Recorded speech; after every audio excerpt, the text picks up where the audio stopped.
Lakini kwenye aya za Qur'ani Allah hakuacha kutupa indhari kwa kutuambia maneno yanayofuata, fa andhartukum naran taladda, na kupeni tahadhari na moto wenye kuwaka.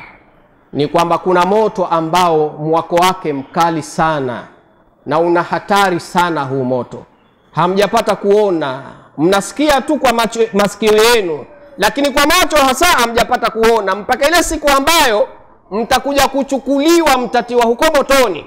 Kuna watu hapa wakiambiwa kuna moto wanakuwa wanakaidi, lakini iko siku watachukuliwa, hiyo siku ya kiyama, wapelekwe mle motoni. Wakifikishwa mle motoni wataulizwa, afasihirun hadha, huu ni uchawi kweli? Simliambiwa kwamba kuna moto, nyie kila mnaloambiwa mkawa mnasema uchawi? Huu ni uchawi. Amtum la tubsirun, au ndo hamuoni? Islauha fasbiru au la tasbiru sawaun alaikum innama tujzauna ma kuntum ta'malun. Mutaingia ndani ya moto huu, mukasubiri musisubiri, ni sawa, sisi tutakulipeni kwa mujibu wa matendo ambayo mliyatenda kwa duniani. Wewe ulisengenya, hukuogopa kusengenya. Ulisema uongo, hukuogopa kusema uongo. Ulikwenda uchi, hukuogopa kwenda uchi. Ulizini wewe, ukajigamba.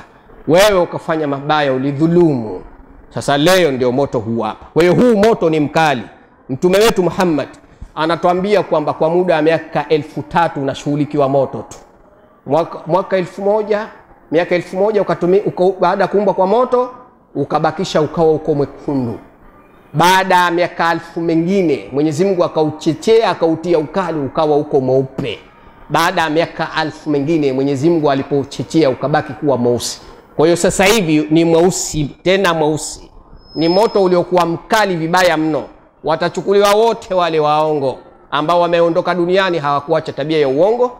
Watachukuliwa wote wale ambao walizini mpaka wanaondoka duniani hawakutubia. Watachukuliwa wote waliokuwa walevi mpaka wanaondoka duniani hawajatubia. Washirikina na kila aliyofanya dhambi ambayo imekatazwa, anaondoka duniani, anakwenda kwa Allah, hajatubia, anakwenda kutiwa katika huu moto. Ndo Allah akatuambia, fa andhartukum naran taladda la yaslaha illa al-ashqa, hata uingia moto huu isipokuwa mtu muovu. Muovu ni huyo ambaye tushamzungumza hapa. Kapewa amri na Allah tabaraka wa taala, hakutaka kuzifuata, kafuata zaidi matamanio ya nafsi zake. Mambo ya kheri hakutaka kuyakimbilia yeye.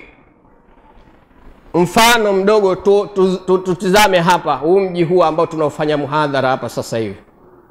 Ndo tuseme nyie kina mama ambao mko humu msikitini, hapa mtaani ndo nyie tu. Naweza kuuliza swala, ndo nyie tu?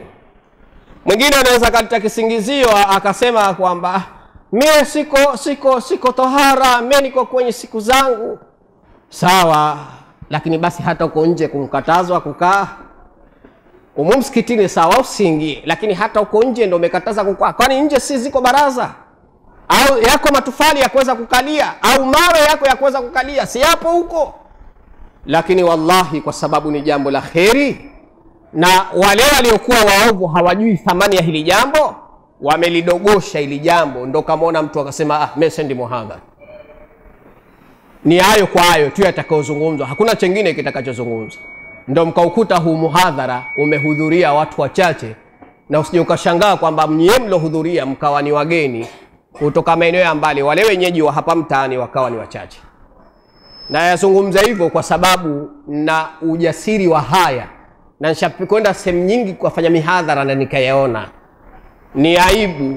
Waitwa sisi wa Zanzibari 99% ni Waislamu, na kwa mtaa huu wote tunauona huu, sidhani kwamba kabla ya Ramadhani muhadhara huu haujatangazwa. Na imani yangu kwamba kabla ya Ramadhani mwezi huu ushatangazwa. Sisi wahadhiri tumepewa ripoti kabla ya Ramadhani kwamba Ramadhani ya mwanzo, Ramadhani ikiingia tu mwanzoni tunataka mje mtoe mada. Tumeambiwa kabla ya mwezi wa Shaaban ndo tumepewa hii taarifa. Sasa tuambiwe sie tuje tuhadhiri kipindi hicho, ije kuwa nyie wa kuja kuhadhiriwa hamjapewa taarifa hiyo? Siamini. Na imani ya kwamba muhadhara huu umetangazwa kabla ya Ramadhani, na baada ya Ramadhani muhadhara huu ukatolewa tena tangazo mpaka imefikia siku ya leo. Lakini tutizameni, ndio watu wote hawa wanaoishi katika huu mtaa au walioko mitaani ndo hawataki pepo ya Allah hao? Ndo washajitosheleza?